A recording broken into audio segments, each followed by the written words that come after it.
This is a story about votes for women. It takes place in California more than 100 years ago in 1896. This story is called Marching with Aunt Susan. It's about Susan B. Anthony and the fight for women's suffrage. It was written by Rudolf Murphy and illustrated by Stacey Schuett. This recording is for non-profit educational use only. Here are some words that you'll find in the story. Headquarters, or HQ for short. This is the main office or central location for a business or a group. It's where their directions come from. It could be a whole building, a single room, or an army tent. The word suffering means that someone is in pain. It has nothing to do with suffrage, which means the right to vote. Strenuous means something that needs a lot of work. Strenuous exercise requires a lot of effort, like one-armed push-ups or running up stairs. Papa took my brothers hiking, but not me. Strenuous exercise is not for girls, Bessie, he told me. You're not strong enough, Annie said. It's not ladylike, Charlie added. I can ride my bicycle faster than anyone on the block, I told my brothers, even you. Girls shouldn't ride bicycles either, Charlie said, and they left without me. Inside, Mama bustled around, preparing for a party. I'm strong enough to hike, I said. Papa wouldn't take me along just because I'm a girl. You can help me get ready for the suffrage tea, Mama said. Aunt Mary will be arriving soon with our guest of honor, Miss Susan B. Anthony. Suffering? I'm the one who's suffering. I picked up the newspaper and stared at Miss Anthony's photo. She looks like a crabby old lady. A crabby old lady who has fought 50 years for women's rights, Mama said, even when people threw garbage at her and called her names. At the tea, everybody swarmed around Miss Anthony. They called her Aunt Susan, even though they weren't related to her. She spoke about the long fight for equal rights. She told us that children should grow up in a world where both men and women were free. Later, Aunt Mary introduced me to Aunt Susan. Why can't girls do the same things as boys? I asked her. She shook her head. When I was your age, my teacher thought only boys were smart enough to learn long division. That's not right, I said. Come to the rally in San Francisco tomorrow, Bessie. Women's votes can help change the world. Golden State Auditorium was so crowded that I could barely breathe. Aunt Susan stood up on a stage, surrounded by hundreds of roses. Her voice thundered across the hall. The votes of all the people, including women with men, will surely bring about the wisest and best government the world has ever seen. I pulled a white handkerchief out of my purse and joined the sea of flags waving in the air. The day after the rally, I rode my bicycle over to my best friend Rita's house. You should have heard Aunt Susan speak yesterday, I told her. My papa says ladies shouldn't speak in public, Rita said. Aunt Susan says that girls are just as smart as boys. We should get to help make decisions too. Papa decides everything in our family, Rita said. That's not right. I looked at my best friend. Someday I want to vote. Let's see if we can help out at suffrage headquarters. All through the summer, Rita and I wrote letters, licked envelopes, and painted posters.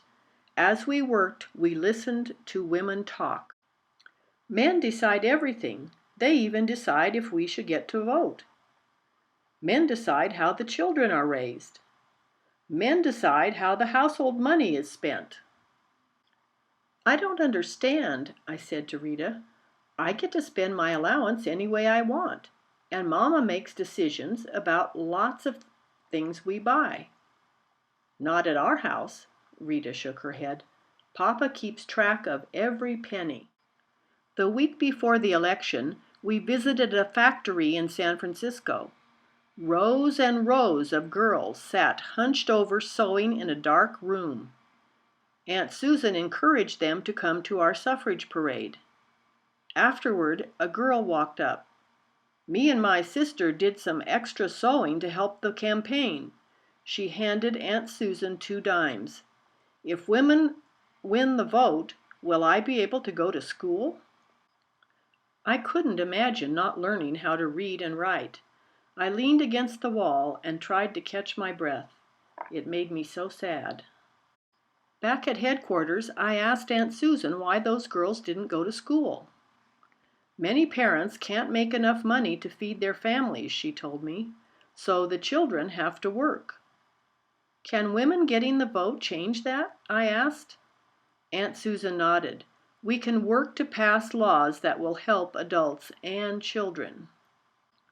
I dumped out all the coins in my purse and handed them to her. If those girls can give money, I should too. Later, I painted a picture of the factory girl on a banner for the parade. Rita printed the letters. Sunday afternoon, before the vote, Rita, Mama, and I marched along carrying our banner. The crowd cheered as we sang new lyrics to My Country 'Tis of Thee. Our country now from thee, claim we our liberty in freedom's name. But then men began shouting, Women belong in the kitchen, girls belong at home. Rita's father appeared and dragged her away. No daughter of mine will march in the streets. A boy splattered an egg down the front of my white dress. What do you want to be, a man? He yelled. I stood frozen, watching the oozing yellow stain spread, until Mama picked up Rita's end of the banner, and we marched on. When he heard what had happened, Papa bought me a new white dress. If only it was that easy to win the election. Monday after school, Mama and I held up a new sign. Remember your daughters. Vote yes.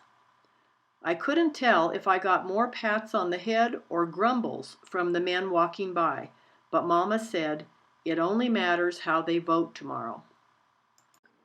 The day after the election, my brothers raced me home from school. Charlie grabbed the newspaper off the front porch. Women lose the vote, he shouted. I leaned my bicycle against the house and snatched the newspaper out of his hand. What are you so mad about? Asked Annie. Someday you'll get to vote and you won't even care. Mama is as smart as Papa and I'm as smart as you. We should get to vote too. Mama came out and picked up my bicycle. Aunt Susan says that a bicycle gives a woman freedom. Teach me how to ride, Bessie. It's hard to do, I said, sitting down on the steps. When you first tried to ride, you kept falling and scraping your knees, she reminded me, but you didn't give up. Finally, I showed her what to do. How to mount the bicycle, balance, pedal, and drag her feet to stop. When Papa arrived home, Mama was wobbling up and down the street. I'm sorry about the election, Bessie, he said. Girls should be allowed to do the same things as boys, Papa. Why don't we go hiking this Saturday? He asked. Thanks, Papa, I said, grabbing his hand. And Sunday there's a rally for the next suffrage campaign. Come march with Mama and me. And they did.